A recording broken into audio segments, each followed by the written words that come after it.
ඔයා දන්නවද මැනික් සහ ඩයමන්ඩ්ස් මෙෂර් කරන්න කැරට් යූස් කරන්නේ ඇයි කියලා? රත්තරන් වලදී නම් කැරට් යූස් වෙනවනේ. හැබැයි මැනික් සහ ඩයමන්ඩ්ස් වලට කැරට් යූස් කරන්නේ ඇයි? මේක එකක්මද දෙකක්ද? මේ කැරට් දෙකක්. ගෝල්ඩ් වලදී කැරට් වලින් කියන්නේ ඒකේ පියොරිටි එක. ඒ කියන්නේ 100ට කොච්චර ප්‍රතිශතයක් පියෝ ගෝල්ඩ් තියෙනවද කියලා. හැබැයි මැනික් සහ ඩයමන්ඩ්ස් වලදී කැරට් වලින් කියන්නේ ඒකේ weight එක. ඒ කියන්නේ බර. ඇයි මේවට කැරට් කියන්නේ සහ කැරට් කියන නම ආවේ කොහෙන්ද? මේක ලස්සන කතාවක් තියෙනවා.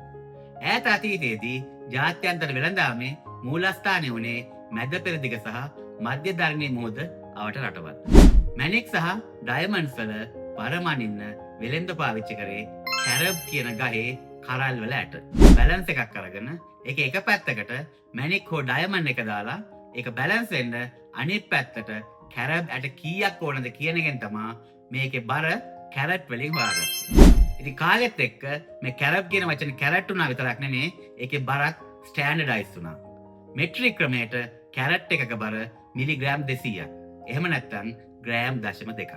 දැන් ඔයා ගිහින් බැලුවොත් ඔයාගේ රින් එක එහෙම නැත්නම් පෙන්ඩන්ට් එකට ෆික්ස් කරලා තියෙන ජෙම් ස්ටෝන් එක හරි ඩයමන්ඩ් එක හරි කැරට් 5ක් කියලා සර්ටිෆිකේට් එක ලියලා තියෙනවා නම් ඒකේ බර ග්‍රෑම් 0.2 වැඩි කිරීම 5ක්.